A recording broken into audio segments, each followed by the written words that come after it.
ગોઠવા. નમસ્કાર, સુપ્રભાત. અમે બધા લોટસ નર્સિંગ કોલેજ થર્મલના વિદ્યાર્થીઓ છીએ. આજે અમે બધા ભેગા મળીને તમારી સમક્ષ કેન્સરની જાગૃતતા વિશે નાટક રજૂ કરીશું. તો તમને સરોને નમ્ર વિનંતી કે અમારું નાટક શાંતિથી નિહાળજો.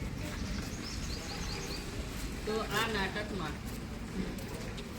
નાટકમાં એક નાનકડું કુટુંબ છે, જેમાં સનાભાઈ, તેમના પત્ની અને 2 બાળકો રહે છે. આ નાટકમાં સનાભાઈને બીડી પીવાની ખોટી ટેવ છે. તો આપણે જોઈએ કે આ બીડી પીવાની ટેવ તેમને કેટલી ઊંચાઈઓ સુધી પહોંચાડે છે. ચાલો ઉઠો બંને જણા, સ્કૂલ નથી જવાનું? તો તેમનો તૈયાર થવા દીધી ખુશી બોલે છે. લો આ નાસ્તો, જાઓ હવે સ્કૂલ.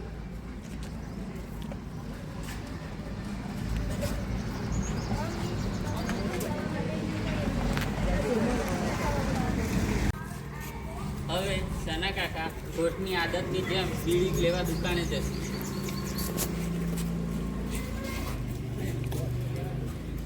લાવો દાદાભાઈ, થોડી બીડી પીતી અને ઉધાર લાવજો. સના કાકા, શું રોજ ઉઠ્યા એવા આવી જ જાવ છો? બાકીના પૈસા તો આપો. આપી દઈશ હવે, અત્યારે તો આવજો.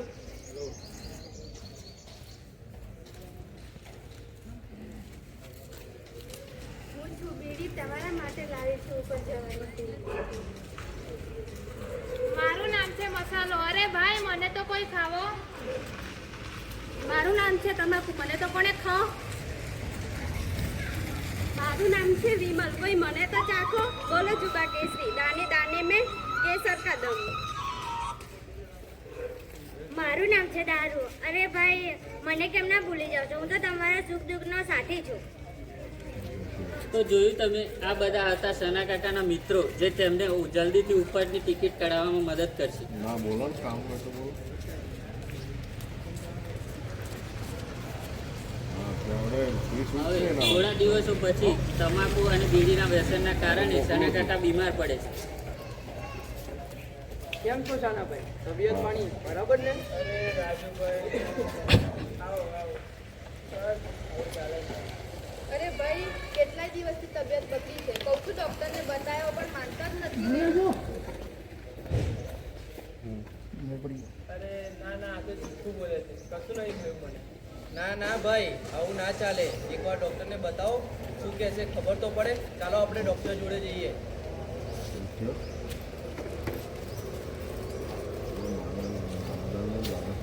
સના કાકા તેમના મિત્ર અને પત્ની સાથે ડૉક્ટરને મળવા જાય છે.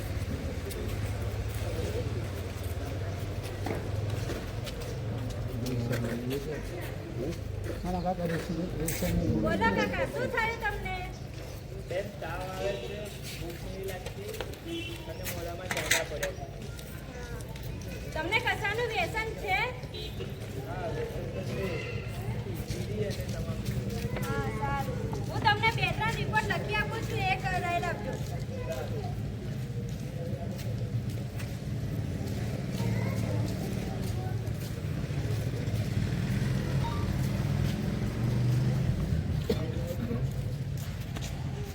મેડમ, સના કાકાનો રિપોર્ટ આવી ગયો છે. હા, લાવો અને સના કાકાને બોલાવી લાવો. Okay madam. સના કાકા, મેડમ બોલાવે છે.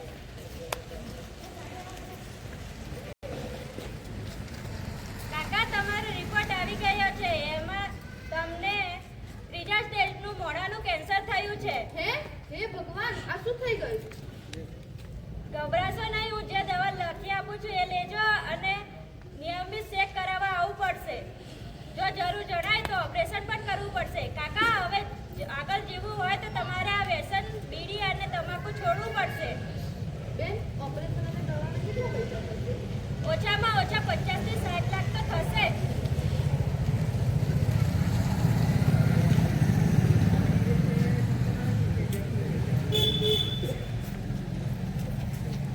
સના કાકા ડૉક્ટર કે તેમના પત્નીની વાત માનતા નથી અને તેમનું વ્યસન ચાલુ રાખે છે, જેથી તેમની 1-2 વર્ષ પછી તેમની તબિયત સતત બગડવા લાગે છે અને તેમનો પરિવાર કંગાળીને આડે આવી જાય છે અને તેમનો બાળકો પણ સ્કૂલે જતા બંધ થઈ જાય છે.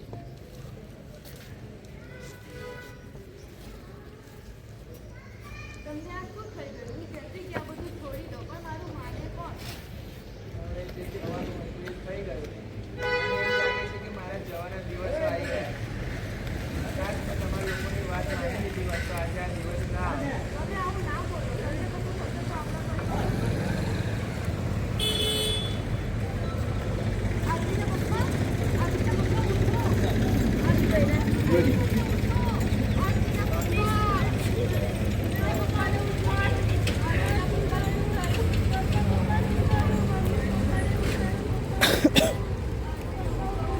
તો જોયું તમે લોકોએ, એક બીડી અને તમાકુના વ્યસનના કારણે એક પરિવાર વિખૂટો પડી ગયો.